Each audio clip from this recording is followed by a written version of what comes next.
Digital forever YouTube पे स्वागत है। एमएसएमई प्राइवेट लिमिटेड का रजिस्ट्रेशन मैं एमएसएमई साइट से कर रहा हूँ। आप देख सकते हैं एमएसएमई रजिस्ट्रेशन ऑनलाइन गूगल पे टाइप करना है, पहला ही पेज आएगा एमएसएमई उद्यम रजिस्ट्रेशन, उस पर क्लिक करना है। क्लिक करने के बाद ऑफिशियल वेबसाइट ये खुलेगा। आप फर्स्ट टाइम रजिस्ट्रेशन कर रहे हैं तो आपको पहले वाला जो दिख रहा है आपको यहाँ पे, वहाँ पे क्लिक करना है। और ये वेबसाइट को आपको देख लेना है कि ओरिजिनल वेबसाइट यही होना चाहिए एमएसएमई। मैं प्राइवेट लिमिटेड कंपनी का रजिस्ट्रेशन कर रहा हूँ, आप किसी भी फर्म का प्रोप्राइटर का रजिस्ट्रेशन कर सकते हैं। सेम प्रोसेस होता है और सेम स्टेप बाय स्टेप कर सकते हैं। इस पर क्लिक करेंगे।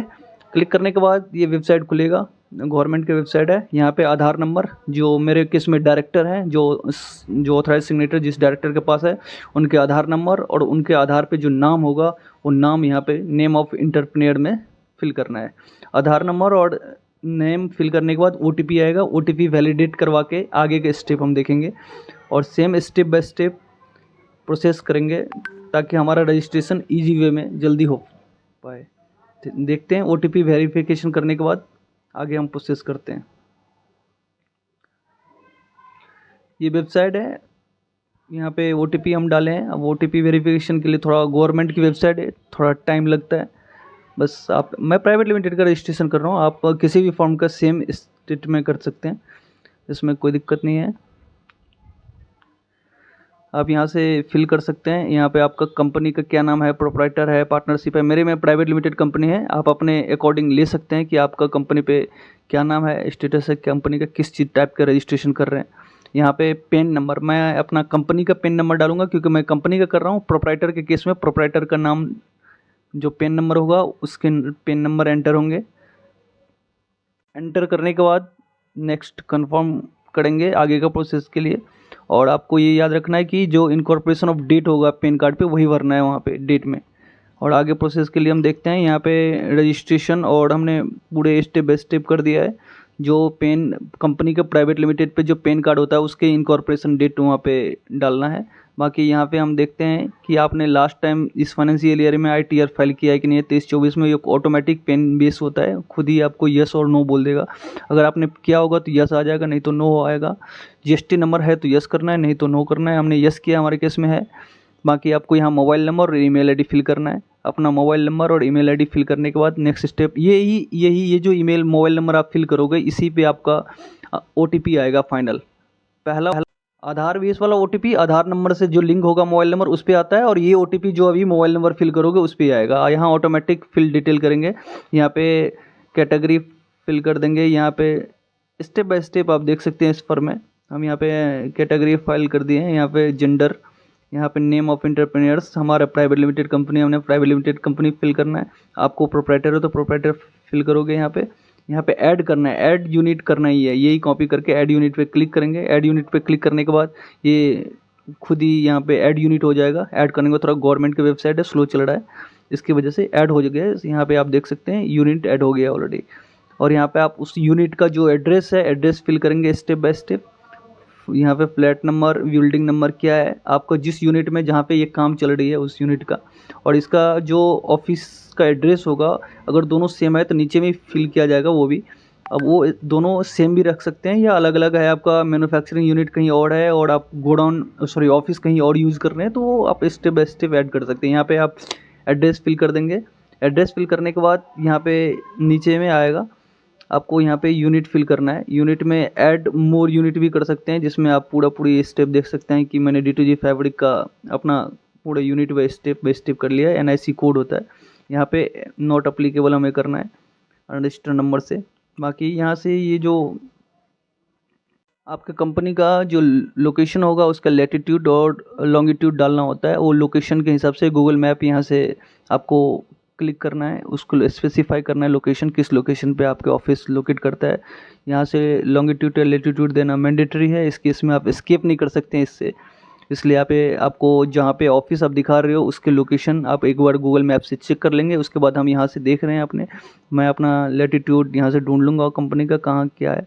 खुद ही यहाँ पे अगर हम लोकेशन पिक करते हैं, ये रेड वाला जो दिख रहा है ये आप जहाँ पिक करोगे वो ऑटोमेटिक उठा देगा, लैटिट्यूड और लॉन्गिट्यूड ऑटोमेटिक फिल करेगा। और अपना जो डेट ऑफ इनकॉर्पोरेशन होगा वो करना है, यहाँ पे फिल करना है। आप प्रोडक्शन कर रहे हैं तो यहाँ पे यस करना है। डेट ऑफ कमेंसमेंट वही होगा जिस दिन से आप बिजनेस स्टार्ट किए हैं, वो इनकॉर्पोरेशन डेट और कमेंसमेंट डेट दोनों सेम होगा। आप यहाँ पे क्या है, आपका सर्विस है या मैन्युफैक्चरिंग है, मेरे केस में मैन्युफैक्चरिंग है। आप सर्विस सेक्टर से हैं तो सर्विस भी क्लिक करेंगे। मैंने मैन्युफैक्चरिंग पे क्लिक किया है। मैन्युफैक्चरिंग करने के बाद आपको नीचे में एनआईसी कोड फिल करना होगा। आप मैन्युफैक्चरिंग में क्या कर रहे हैं, सर्विस, मैन्युफैक्चरिंग या ट्रेडिंग? तो मैं मैन्युफैक्चरिंग में ट्रेडिंग कर रहा हूँ, तो मैंने ट्रेडिंग सेलेक्ट किया है। यहाँ पे आप अपने हिसाब से कर सकते हैं, आपका जिस हिसाब से जो भी हो।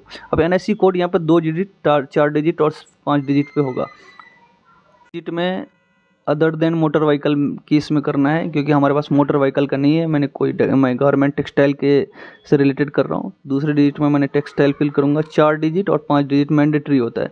तो जब भी आप 2 डिजिट फिल करोगे तो उसके बाद आप खुद ही उससे रिलेटेड 4 डिजिट में फिल करना होगा, और उसके बाद 5 डिजिट। ये तीनों डिजिट मैंडेटरी होता है। ये एक नंबर होता है जो स्पेसिफिक प्रोडक्ट से रिलेटेड होती है।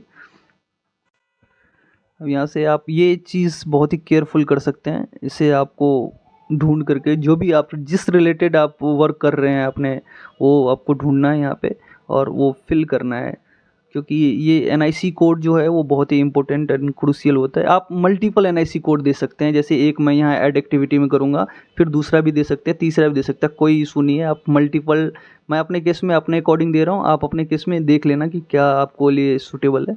बाकी मैंने अभी गारमेंट एंड टेक्सटाइल से रिलेटेड फिल कर रहा हूँ, तो मैं उससे रिलेटेड ही इसमें एनआईसी कोड फिल करूँगा।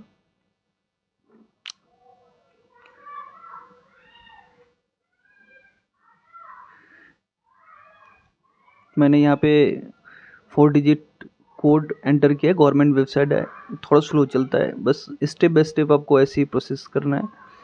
5 डिजिट में भी हम यहाँ पे टेक्सटाइल से रिलेटेड ही फिल करूँगा, और ये तीनों चीज़ फिल करने के बाद ऐड एक्टिविटी पे हमें क्लिक करना है, जिससे ये ऐड हो जाएगा। और अगर और इससे रिलेटेड, जैसे आपने एक एमएसएमई नंबर पे आप मल्टीपल टाइप के गुड्स सेल कर रहे हैं, तो ऐड एक्टिविटी में आप मल्टीपल गुड्स ऐड कर सकते हैं, कोई इशू नहीं है इससे। जैसे मैंने ऐड एक्टिविटी पे क्लिक किया है, थोड़ा टाइम लग रहा है, ऐड हो गया। जैसे आप देख सकते हैं नीचे ऐड एक्टिविटी में क्लिक हो गया है। ट्रेडिंग दिखा रहा है एक्टिविटी टाइप। मैंने 2, 4 और 5 कोड खुद पे अपने पे एक्टिविटी कर दिया। आप ऐड मोर एक्टिविटी भी कर सकते हैं, इससे और ज़्यादा एक्टिविटी आप नीचे 1 बाय 1 दिखा सकते हैं। आपके ऑफिस के डिटेल डालना है, आपके ऑफिस में कितने मेल है, कितने फीमेल है, यानी कितने टोटल कितने एम्प्लॉय हैं, इससे रिलेटेड इधर डिटेल डालना है।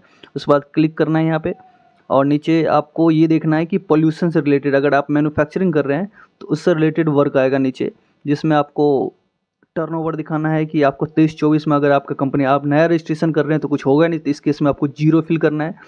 0 दोनों में फिल करना है, और 0 फिल करने के बाद यहाँ पे 0 ही आएगा। और इस केस में देखो सर, यहाँ पे are you interested in the getting, वो जेम पोर्टल पे करना है। यहाँ नो भी फिल कर सकते हो, कोई दिक्कत नहीं है, यस कर सकते हो। अगर जिस वेबसाइट पे आपको रजिस्ट्रेशन करना है, अगर चाहते हो कि वो मैं रजिस्ट्रेशन करूँ तो यस करोगे, बाकी नो कर दो, कोई मैंडेटरी नहीं है, आपको यस ही करना ज़रूरी नहीं है। अकॉर्डिंग टू आपकी चॉइस आप इधर फिल कर सकते हो।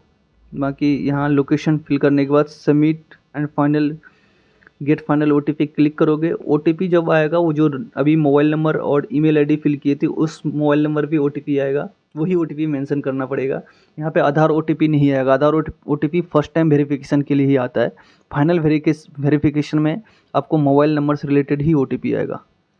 सो यहाँ आप फिल कर दोगे और अब सबमिट कर दोगे। सबमिट करने के बाद आपको थोड़ा ये टाइम लगेगा, तुरंत इंस्टेंट आपका इशू हो जाएगा एमएसएमई रजिस्ट्रेशन। एक नंबर आएगा, वो नंबर आने के बाद आप एमएसएमई रजिस्ट्रेशन डाउनलोड तुरंत क्लिक करके डाउनलोड कर सकते हैं। अगर आपको वीडियो हेल्पफुल लगा है तो आप हमारे चैनल को लाइक करें, सब्सक्राइब करें, वीडियो को शेयर करें, और आगे बने रहने के लिए हमारे चैनल को सब्सक्राइब करें। अब यहाँ पे ओटीपी आप डालेंगे वेरिफिकेशन के लिए। नीचे में वेरिफिकेशन कैप्चा आएगा, अभी वेबसाइट की वजह से दिक्कत आ रही है। वेरिफिकेशन कैप्चा फिल करेंगे, यहाँ पे ओटीपी वेरिफिकेशन कोड फिल करने के बाद फाइनल सबमिट करने के बाद आपके पास सर्टिफिकेट जनरेट हो जाएगा। सर्टिफिकेट नंबर आएगा, रेफरेंस नंबर, उससे आप सर्टिफिकेट डाउनलोड ईजी से कर सकते हैं। कभी भी आप एमएसएमई साइट पे, जो ऑफिशियल वेबसाइट बताया उसी साइट पे आकर के एमएसएमई रजिस्ट्रेशन, ये मेरा जनरेट हो चुका है उद्यम रजिस्ट्रेशन सर्टिफिकेट। बाकी हम इसी सर्टिफिकेट से अपना प्रिंट ले लेंगे। प्रिंट सर्टिफिकेट पर क्लिक करके प्रिंट सर्टिफिकेट कर लेंगे। यही स्टेप है। Thank you watching. सब्सक्राइब कीजिए हमारे चैनल के। बहुत बहुत धन्यवाद।